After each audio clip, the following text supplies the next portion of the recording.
E.N.D here from my archives Dominaria. With the imminent release of Dominaria United, let's revisit a nice box opening of the original Dominaria set. Long time ago I bought these boxes, cracked them, filmed them, but I never released them. They lay there in my archive hard disk. Now I think it's the perfect time to release them to be enjoyed by everyone. As always, when using a knife, be very careful not to hurt yourself, and more importantly, not to damage any pack or any card in this box. Let's remove the plastic, let's put it away.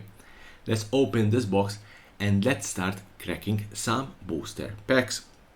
Unfortunately, during that time, my camera setup was very poor. Even my camera was not the camera that I have today, it lacks a bit of quality. Let's start opening the first pack. Unfortunately, as I told you, my camera setup was not perfect and some cards are not visible, or Siege Gang Commander. As you will see, some cards will not be fully visible, but later on in the video I think I noticed the mistake and I corrected my camera setup. Let's open this second pack. Siege Gang Commander was quite played in standard in the RDW red deck win. There's a Bird Cleric. As you can see, half of the cards are not visible. There's the rare card, Aerial Knight of Wingrace. Let's put it there. The chase cards in the set were, without any doubt, the Fairy Hero of Dominaria, History of Benalia, Karn, Sion of Erza. Those were the most expensive and the most chased. There's Benedict Marshall, also a very well played or popular card during that time. It gave other creatures a +1/+1. It was a very popular card. There was a mono white deck that was quite doing well in standard. There's a rare card and there's a nice foil Rada.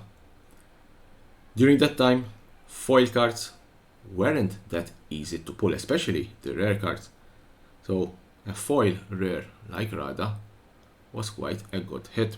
Nowadays, with collector booster boxes and the increase in the, let's say, foil hit, foil cards are becoming less and less valuable. There's the mythic card, Maldrata. Was quite valuable, I think around $10 to $15 during that time. Now, obviously, with the multiple reprints, especially the last one in Double Masters 2022, that card became quite less valuable. And that's what happens when you have a card. There's the land card, the land cycle, the enemy check lands, or as I used to call them, the Innistrad land cycle. That was the land cycle for Dominaria, the Innistrad land cycle, the enemy check lands. I was saying that when you reprint a card multiple times, that what happens, the value goes down. And Maldrata being a card, popular card in Commander, but don't forget that Commander needs only one copy of the card. So being a popular card in that format, if you reprint it multiple times, the value will go down. Let's see, here's another mythic card, not a valuable one, Narumeha, Master Wizard. Wasn't valuable during that time, and it isn't valuable during today, unfortunately. Bulk mythic. Let's see, half of the cards are not visible, I'm really sorry, but later on in this video, there's Karn, Temporal, Sundering. Later on in the video, I think I managed to notice the mistake and I corrected, and the cards. There's another enemy checkland. I told you I had these videos for quite a long time. They are saved in my archive hard disk. I filmed them during that time. I always wanted to have a YouTube channel, so I just filmed them. I never released them. There's the brother of Liliana Vess, the Lich King. That's a nice story of how Liliana became what Liliana is today. She wanted to cure her brother. She practiced necromancy, but unfortunately, instead of curing her brother, she transformed him into the Lich King, a zombie, half alive, half dead brother. In Dominaria set, we see that Liliana Vess managed to release her brother from the curse, and now I hope that her brother is resting in peace. Honestly, Liliana is my favorite planeswalker. I don't know if she will be. There's an enchantment saga, there's History of Benaria, one of the best enchantment saga from Dominaria. Very popular card. I think it was around $20 to $30 during that time. It was a very popular card. Played in standard, played in every deck that was running those colors white. I was saying that I don't know if Liliana will feature in Dominaria United. From what I'm seeing, I don't think so. Let's say I don't think so. I hope she will be in that set. But Liliana featured in Strixhaven, so I don't think that Wizard of the Coast will release a Liliana card in another set, or at least in another as soon set. So I don't think Dominaria United will have a Liliana Planeswalker. Also, don't forget that Double Masters 2022 had a reprint of Liliana, The Last Hope from Eldritch Moon. So I don't think that Liliana will feature there. There will be Karn, there will be Ajani. We already had Jaya spoiled, so I don't think there will be a Liliana. I hope that Liliana is not transformed like Tamiyo and Phyrexian. Let's continue cracking this box. Verdant Force, not really a good card. Dominaria featured the first Enchantment Saga. Enchantment Saga designed by the father of Magic the Gathering, Richard Garfield, and probably that's why those cards became so popular. Because when you have someone like Two-Headed Giant, when you have someone like Richard Garfield designing a card, you are 100% guaranteed that will be a hit. And Enchantment Saga after Dominaria featured in Terrors Beyond Death. There's the first Eruption and Enchantment Saga. Okay, not a very good one, but was quite, let's say, an interesting card. I was saying that Enchantment Saga featured later in Terrors Beyond Death, featured lately in Kamigaonian Dynasty, and I'm sure those cards will continue to feature later in other sets in Magic the Gathering. Isolated Chapel. I think those lands had an average value between $6 to $8 during that time. They had an average value of around $6 to $8. So hitting those lands was quite good. Remember that Dominaria booster boxes weren't that much expensive as a standard booster box is today. With the increase in prices of booster boxes, nowadays a booster box is around $110 to $120, €100. During the time, I think that box I bought it for around $90, $95, €90. I think maybe less, because it was a case. Maybe less, maybe €87. So let's say $90. So they weren't that much expensive as at today. And hitting those lands, hitting those cards, it meant that the EV, the expected value of these boxes, was going up. Time of Ice, Enchantment Saga, Danita, Lich Mastery. Let's put it there.